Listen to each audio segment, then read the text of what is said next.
Yo guys, what's going on? UKOG here. The British GT pack has just been released for ACC, and I managed to get a really good time around Donington. So I'm going to show you this hot lap right now, and then I'll break it down for you guys.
So that was a 1 minute 25.3 in the Ferrari Evo, a really solid time for me.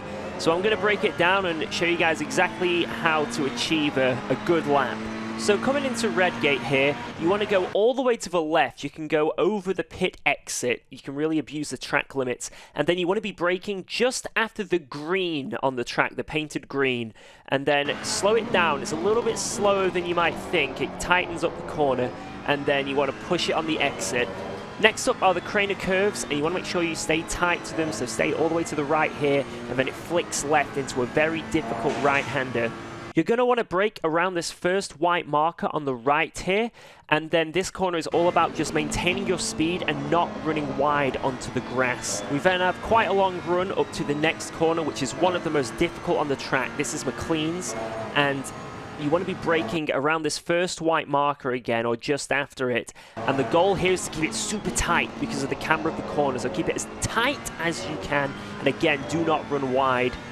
As we then head into another very difficult corner, especially to spot your braking and turning in points, I like to use for reference the black rubber that is on the rumble strip here, and also that structure on the left. That can be a good indication of where to brake.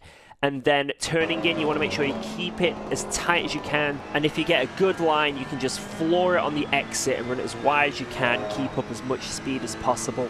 Next up after this straight, we have the S's. You want to stay as wide as you can and brake just as the track starts to dip down between these two white boards.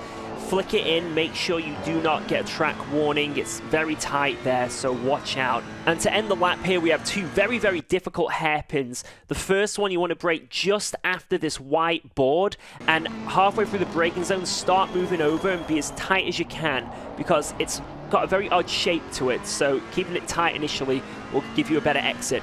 And then this final hairpin, you want to be braking just where you see the white line have a bit of rubber on it. Brake around there, and this is all about keeping it tight again. It's a common theme with this track, but the last corner is off camber, so if you run wide, you lose a lot of time. And then we run over the start-finish line. That is a full lap of Donington, and I gotta say, this is probably one of my top 3 favorite tracks in this game.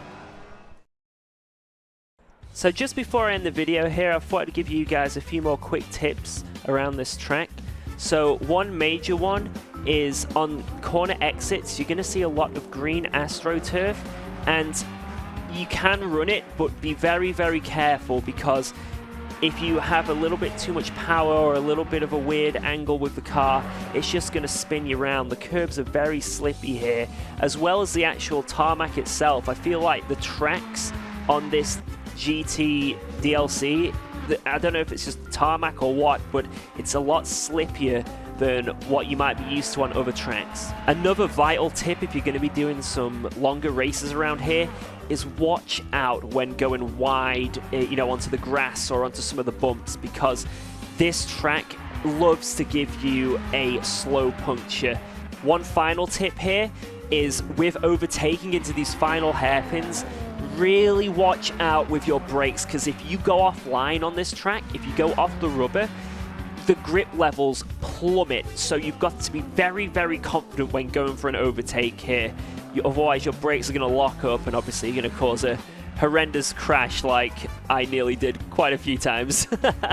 As for a good setup to start out with this track, I used my Brands Hatch setup because I feel like the tracks have a lot of similarities, and it worked really well for me. And that about wraps things up. So if you enjoyed this video, please like and subscribe. I'd really appreciate it. Maybe I'll do a track guide for the other 2 tracks in this DLC. If you have any other questions, let me know in the comments, and have a great rest of your day. Take care, guys.